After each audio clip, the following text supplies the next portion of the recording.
So the 2021 F1 season is starting to heat up, with some drivers on the rise and others on the decline. And it's time to look at how some drivers performed in the season so far, and which drivers need to step up their game in the upcoming races or risk losing their seats for 2022.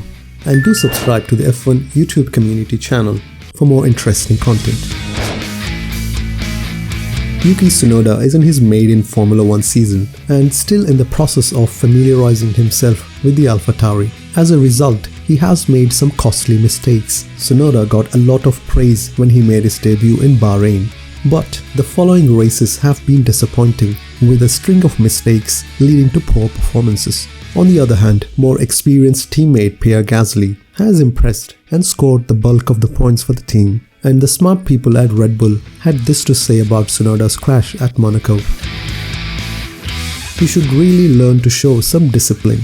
After his collision during the Monaco Grand Prix weekend, Red Bull moved Tsunoda to Italy so team principal Franz Tost could keep a closer check on him. The choice appeared to be a success in Azerbaijan, as Tsunoda finished in 7th place. But if he wants to stay in Formula 1, he will have to work harder and has to keep his form to score points on a regular basis.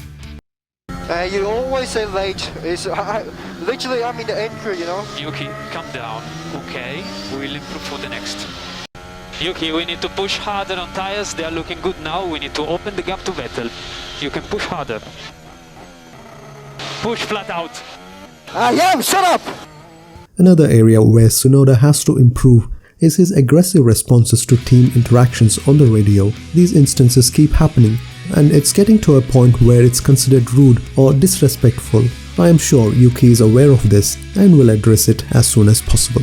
The next generation Red Bull prodigies, Yuri Vips and Liam Lawson, have been performing well in Formula 2 and are keen to move up to Formula 1. As a result, Tsunoda's seat is not all that secure for 2022 unless he can develop and generate regular results.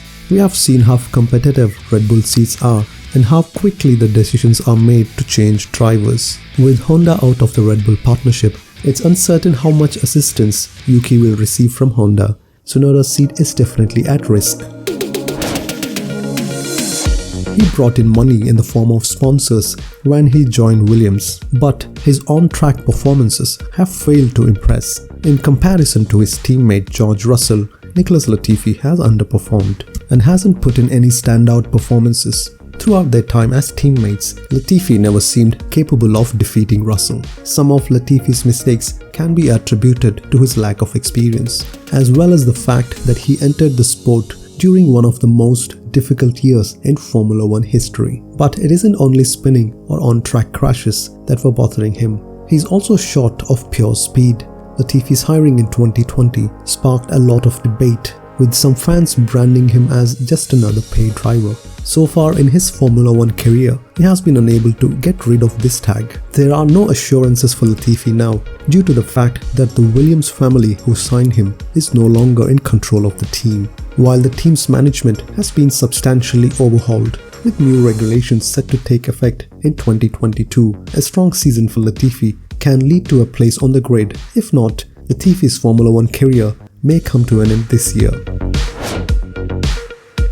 Antonio Giovinazzi's contract expires at the end of this year, but has he displayed the performance to justify a contract extension? Giovinazzi scored Alfa Romeo's first point of the 2021 season in the Monaco Grand Prix, and he's now looking forward to extend his contract with the team to secure a place in Formula 1. Despite the issues, Giovinazzi believes his car has more potential for 2021 than the previous season.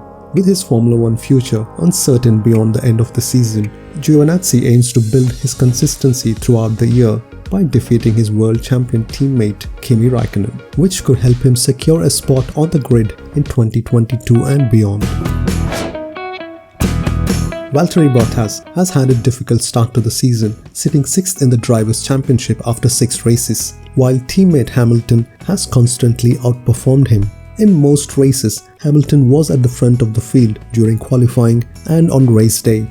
Bottas, on the other hand, was having difficulty trying to overtake the midfield cars. The next race of the season will take place in France, and Valtteri is trying to regain his form. Regular racetracks such as Paul Ricard and the A1 Ring may help him to get back on track. Every year he finds himself in a similar predicament. The next year's prospects are unclear. Bottas has always been successful in extending his contract with Mercedes, which is generally for a year.